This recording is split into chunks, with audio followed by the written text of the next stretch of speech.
दोस्त मेरे इस दुनिया में बहुत सारे रिलेशनशिप हैं जो रोज़ाना बनते हैं और बिगड़ जाते हैं, ठीक है ना? जिस तरीके से प्यार रिलेशनशिप का एक पार्ट है, उसी तरीके से बिछड़ना भी रिलेशनशिप का एक पार्ट ही है, ठीक है ना? तो जिस तरीके से आप रिलेशनशिप में एक-दूसरे के साथ रहते हो, बहुत सारा समय बिताते हो, एक-दूसरे को अच्छे से समझते हो, उसके बाद एक मोमेंट ऐसा आता है जहाँ पे आप लोगों की चीज़ें आपस में नहीं बनती हैं, ठीक है ना? और वहाँ पे दोनों लोग को लगता है कि अब सेपरेट हो जाना चाहिए, अलग हो जाना चाहिए।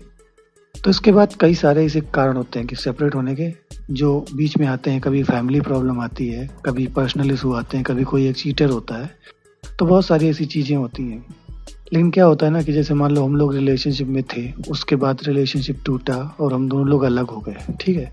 उस कंडीशन में क्या होता है कि साल, डेढ़ साल, 2 साल बीतने के बाद, मान लीजिए 6 महीने, 15 दिन बीतने के बाद, फिर से पार्टनर सोचता है कि चलो वापस चलते हैं, ठीक है ना? और वो फिर से हमारे रिलेशनशिप में स्टे बैक करना चाहता है। तो उस कंडीशन पे हमको क्या करना चाहिए? क्या अपने पार्टनर से बात करना चाहिए? उसे दोबारा से एक्सेप्ट कर लेना चाहिए? वैसे तो ये कॉमन सेंस की बात है, लेकिन फिर भी एक बार इस पे ब्रीफ पे बात करते हैं हम लोग। ब्रीफ में इसके बारे में बात करेंगे कि उससे बात करनी चाहिए कि नहीं करनी चाहिए। तो बेसिकली आज के वीडियो का टॉपिक यही है कि क्या हमें अपने एक्स से रिलेशनशिप ओवर होने के बाद अगर वो फिर से वापस आना चाहता है, तो उस कंडीशन में बात करनी चाहिए या नहीं करनी चाहिए? तो चलिए मेरे दोस्त शुरू करते हैं। तो हेलो दोस्तों, मेरा नाम है प्रदीप अवस्थी और आप देख रहे हो आपका अपना चैनल टीएलए यानी कि द लव एडवाइजर। बेसिकली अभी आपको स्क्रीन पे हमारी इंस्टाग्राम की आईडी दिख रही होगी, ठीक है ना?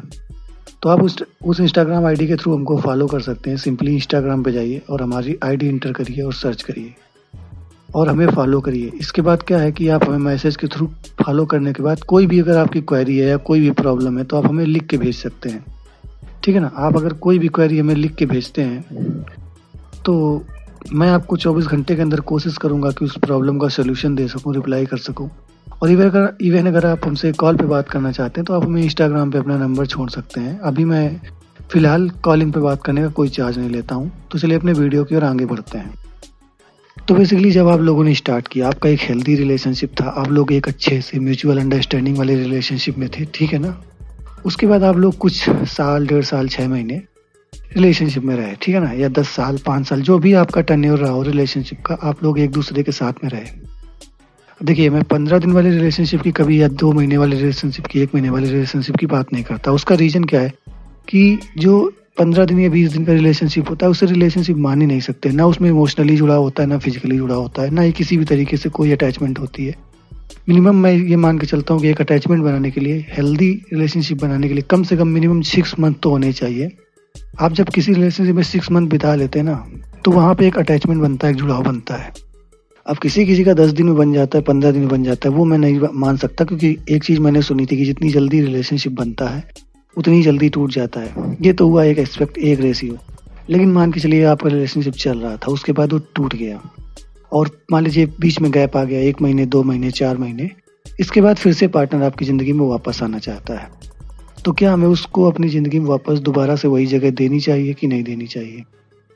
फ़िलहाल मैं अपने एंड से बता दूँ कि वो कोई भी रीज़न रहा हो, क्योंकि वो प्यार ही कैसा जहाँ पे इंसान आपको छोड़ के चला गया। तो रीज़न कोई भी रहा हो, लेकिन मैं आपको अभी इस पे ब्रीफली एक्सप्लेन भी करूँगा कि क्या करना चाहिए। एक्चुअली आप अपने हिसाब से उसे सोचेंगे, फिर आपको जो करना है वो तो आप करेंगे ही, लेकिन जो मैं सोचता हूँ, मेरा जो पर्सनली सोचना है वो मैं आपको बता रहा हूँ कि मैं तो उसे नहीं आने दूँगा। क्योंकि देखो, एक बार जो गया वो किसी भी मुसीबत, किसी भी प्रॉब्लम, किसी फैमिली इशू को झेल नहीं पाया वो, या उसने लड़ाई नहीं करी हमारे लिए, या वो स्टैंड नहीं लिया, तो कहीं न कहीं उसकी चाहत कमज़ोर थी। अगली बार फिर कोई प्रॉब्लम आएगी तो वो छोड़ के चल देगा। इसलिए ना मुझे दोबारा उसको एक्सेप्ट नहीं करना है। ये तो मेरा पर्सनली मैटर है। अब बात करते हैं आपके मैटर की, ठीक है ना? कि आपका मैटर क्या कहता है? तो सबसे पहले आपको कुछ रेस्पेक्ट और देखने होंगे कि एक्चुअली में उसने छोड़ा किस लिए था। सबसे पहले आपको इस जड़ पे पहुँचना होगा। मान लीजिए अगर वो चीटिंग करके जाता है, ठीक है ना, आपके साथ, किसी और के लिए आपको चीट करता है, आपको बताता नहीं, आपके पीठ पीछे प्लानिंग करता है, किसी और से बात करता रहता है, फिर अचानक आपसे कहता है लेट्स ब्रेकअप। तो उस कंडीशन की बात मैं कर रहा हूँ पहले एस्पेक्ट में। तो वहाँ पे क्या करना है कि आपको एनी हाउ से एक्सेप्ट नहीं करना है, क्योंकि दोस्त मेरे, एक कहावत तो आपने भी सुनी होगी कि once a cheater always repeater. यानी जो एक बार आपको चीट कर सकता है वो 20 बार कर सकता है, 10 बार कर सकता है। उस पर भरोसा नहीं कर सकते हैं, क्योंकि एक बार जिस इंसान ने आपको विश्वास तोड़ दिया, दोबारा वो आ भी जाएगा ना, फिर वो कभी चीज़ दोबारा वापस नहीं आ सकती जो पहले वाली थी। वो कहते हैं ना कि एक बार अगर किसी धागे में भी गांठ लग जाती ना तो वो चीज़ नहीं आती, तोड़ के अगर धागा जोड़ोगे तो वो चीज़ वापस नहीं आएगी। उसमें कहीं ना कहीं वो चीज़ आ ही जाएगी कि एक बार इसने चीटिंग की थी, फिर वो चीज़ें कभी उस तरीके की बन नहीं सकती हैं। मैं 99% केसेस में बात कर रहा हूँ, 1% में हमेशा एक्सेप्शन लेके चलता हूँ, ठीक है ना।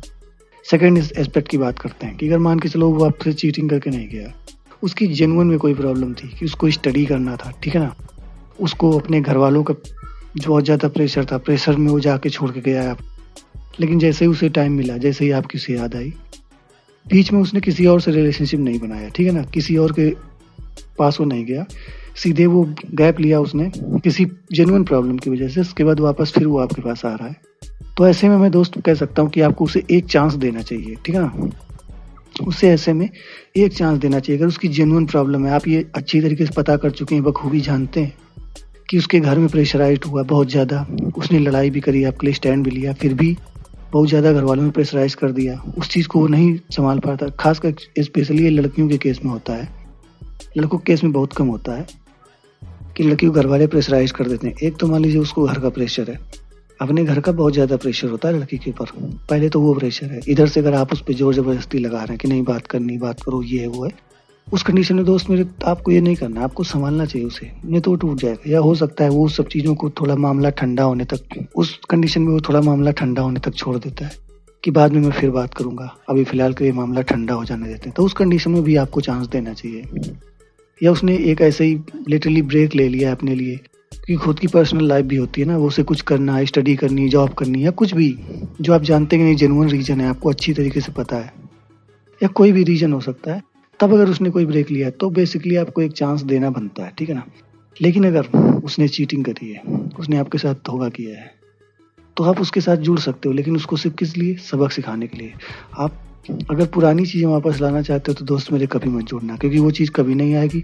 नेक्स्ट टाइम वो इंसान फिर से आपको तोड़ के फिर से धोखा दे के जाएगा, इसकी मैं गारंटी दे सकता हूँ, क्योंकि मैंने पर्सनली फेस किया है और मैं इस चीज़ को बहुत करीब से देखा हूँ। इसलिए मैं आपको बता रहा हूँ कि जो इंसान एक बार आपको चीट कर सकता है वो दोबारा भी करेगा, इसकी तो गारंटी दे सकते हैं। बाकी देख मेरे दोस्त भाई, जो भी है आपका सोचना है ये कि आप क्या करते हो, आप उसे चांस देते हो कि नहीं देते हो। आपको अगर अपनी मरवाने में मज़ा आता है, चीटिंग करवाने में मज़ा आता है, आपको धोखा खाने में मज़ा आता है, तो बेसिकली आप उसको एक नहीं 100 चांस दो। मेरी ओर से खुली छूट है भाई, मैं क्या कर सकता हूँ, अधिकार उतने ही आपके भी हैं, आपकी अपनी खुद की लाइफ। बाकी अगर आप समझदार होगे तो उसे चांस दोबारा नहीं दोगे। अगर उसकी जेन्युइन प्रॉब्लम नहीं है, सिर्फ वो जस्ट चीटर है, चीट करके गया है, लेकिन फिर भी आपको लगता है कि नहीं वही इंसान हमें चाहिए, तो आप उसे दूसरा चांस दे सकते हो। This is your problem. But ये है कि नेक्स्ट टाइम फिर से वो वही चीज़ करके जाएगा, तब आप इसी वीडियो को ढूंढ के इसके नीचे कमेंट कर रहे होंगे कि मैंने सही कहा था। तो बस इस वीडियो में यही था कि अगर कोई इंसान वापस आता है, भले ही उसको गलती का रियलाइजेशन हो गया, वो सॉरी बोल रहा, भरोसा नहीं करने का मेरे भाई, क्योंकि जो एक बार कर सकता है वो दोबारा ज़रूर करेगा। आपसे कल उसको बेटर ऑप्शन मिलेगा, वो छोड़ देगा आपको तुरंत। भाई कल आपको मान के चलिए कि वो कल पिछली बार उसको बेटर ही ऑप्शन तो मिला होगा, तभी तो उसने चीटिंग करी आपके साथ, वरना आपके रहते किसी और की ज़रूरत आखिरकार क्यों पड़ी। इतना तो आप अपने दिमाग से सोच ही सकते हो ना। तो मैं इस चीज़ पे प्रेशर नहीं डाल रहा हूँ कि नहीं आपको चांस देना चाहिए कि नहीं देना चाहिए, ये इट्स अप टू यू। कि अगर आपको चांस देना है तो आप ज़रूर देंगे, ठीक है। मेरे कहने से या समझाने से तो आप समझ नहीं जाने वाले, आप उसे दूसरा चांस ज़रूर देंगे। लेकिन मेरे हिसाब से चांस नहीं देना चाहिए अगर वो चीटर है। अगर उसकी जेन्युइन प्रॉब्लम, फिर अगर वो बैक मार रहा है, वापस आ रहा है, तो उसको चांस देना चाहिए। चलिए तो फिलहाल इस वीडियो को यहीं तक रखते हैं। आई होप आपको बहुत सारी चीज़ें क्लियर हुई होंगी कि आपको इस कंडीशन में क्या करना चाहिए। तो अगर आपको वीडियो पसंद आया तो फिर क्या करना है आप जानते हो कि आपको लाइक करना है वीडियो को और शेयर करना है अपने फ्रेंड्स के साथ में चैनल को सब्सक्राइब भी करना, ताकि आप ऐसे ही वीडियो और देख सको। तो ठीक है, मैं मिलता हूँ अपने नेक्स्ट वीडियो में। Until then bye bye.